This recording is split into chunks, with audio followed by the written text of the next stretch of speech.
Welcome, class, to this audio podcast. I will be covering the main Spanish conquistadores.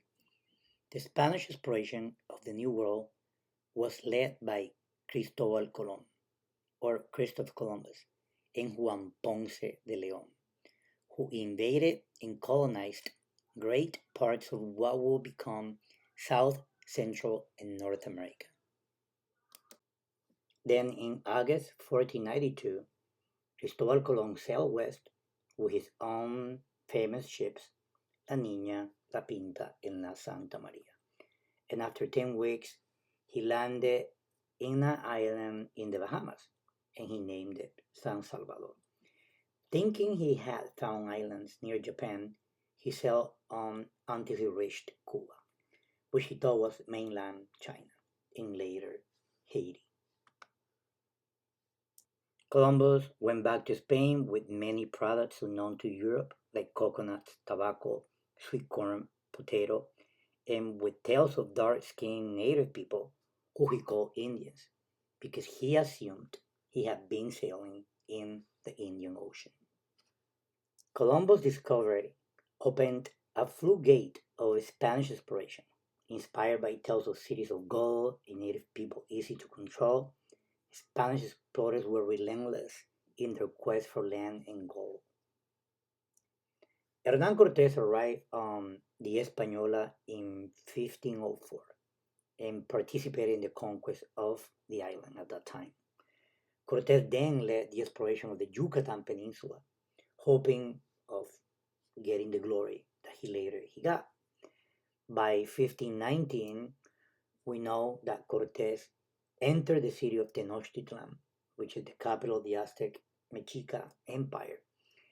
And he was really smart because he created alliances and recruited tens of thousands of native people who at that time resented the Aztec rule.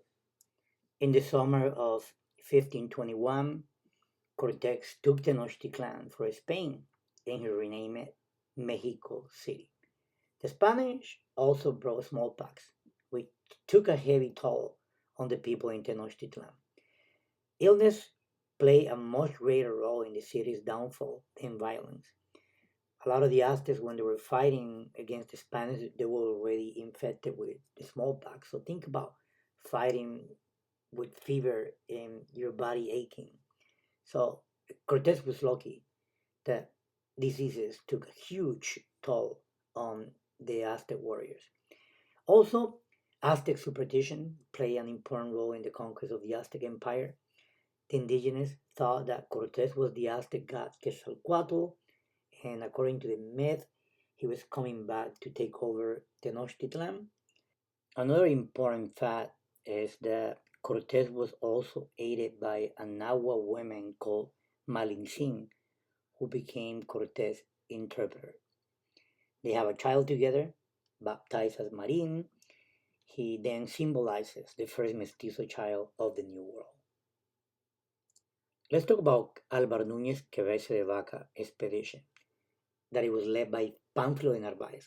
They both sailed from Spain to come to the Americas, and a long series of disasters left most of the expedition dead. A group of 90 men headed by Álvaro Núñez Cabeza de Vaca, they shipwrecked near Galveston Island. The party included Estebanico, who was a northern African slave man believed to be the first person of African descent to set foot in North America. So Cabeza de Vaca spent 8 years in Texas, and his companions failed to discover any gold or claim any new territory for Spain.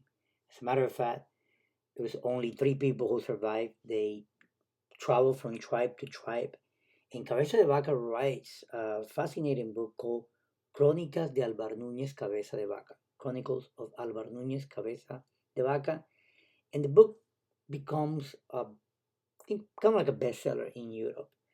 And this book talks about cities of gold that fueled Spanish exploration of Texas and the surrounding areas for nearly 70 years.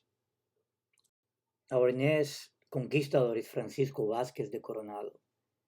He was one of the explorers lured by Cabezas de Vaca's account of cities of gold. Between 1540 and 1542, Coronado led Spaniards and native allies on a large exploration of the southwestern United States. This expedition, which explored much of present-day states of Arizona, New Mexico, Texas, Oklahoma, and Kansas, did a good deal to make the Spanish conception of the distant north more realistic, with one of the largest expeditions in the history of Spanish exploration. Francisco Vázquez de Coronado went north only to be very disappointed. He did not find the seven cities of gold, he only found small pueblo villages. However, his exploring party found the Grand Canyon, Colorado River, and other natural wonders of the Southwest. During the winter of 1540 and 1541, the explorers waged war against the Tiwa people in present-day New Mexico. The expedition simply left Coronado bankrupt. However, Coronado's report of no cities of gold left the region unsettled for another 50 years. Like I mentioned before, most of these explorers were lured by these fables, and this is one of the next explorers, Juan Rodriguez Cabrillo. He was inspired by a novel. The title of this novel is Las Sergas de Splendium, written by García Ordóñez de Montalvo around 1510 in Spain. And this novel talks about an island of gold called California, and it was ruled by an Amazon queen named Calafia. Well, Juan Rodriguez Cabrillo, inspired by the novel, led the first Spanish expedition to the coast of the present day California. On September 28, 1542, Juan Rodriguez Cabrillo discovered San Diego Bay. He names it San Miguel. He was actually searching for the Strait of Anian, which was a mythical old water route across North America that will allow a trading post with Asia. Another super wealthy conquistador was Hernando de Soto.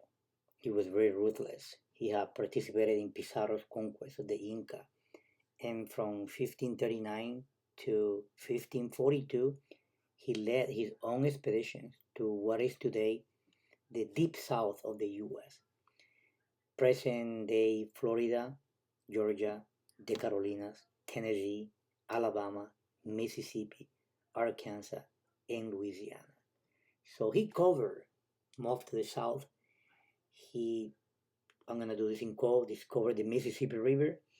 However, they brought European disease and violence, claiming thousands of native lives. By 1542, De Soto himself died of sickness, and the surviving Spaniards went back to Mexico City without finding the abundance of gold and silver they had anticipated. And Juan de Oñate will be the last of the conquistadores to enter present-day Texas. In early 1598, Juan de Oñate led an expedition to settle present-day New Mexico. Unlike some of his predecessors, who were only tasked with claiming land and finding resources, Oñate was ordered to establish a colony, and many of the colonists in his parish hoped to find their own riches, mining silver and maybe gold, but they never did. On his way north, he crossed the Rio Grande at El Paso, or El Paso del Norte, that's how the Spanish called it, the site of the modern city of El Paso, it's a border city with Ciudad Juarez. It was there that he formally declared Spanish possession of what is now New Mexico. After establishing the colony, he follows Coronado's footsteps, thinking that by heading east in search of the city of gold, Quivira, he was going to find it. But nope, he did not find any city of gold either. So for almost 200 years, by 1600, Spain had extracted gold and silver from the New World that began to connect European nations through trade, and the Spanish money supply skyrocketed, which signified the beginning of the economic system known as capitalism. So Spain gained creative capital from their new global reach. These developments catapulted Spain into the Golden Age, or the so-called Siglo de Oro. One of this period's most famous works in the novels of the ingenious gentleman Don Quixote of La Mancha, written by Miguel de Cervantes Saavedra. Spain also produced impressive art at this time, Las Meninas, or in English, The Maids of Honor, painted by Diego Velázquez in 1965, which is one of the best known paintings in history. And this is all for this unit. On to the next.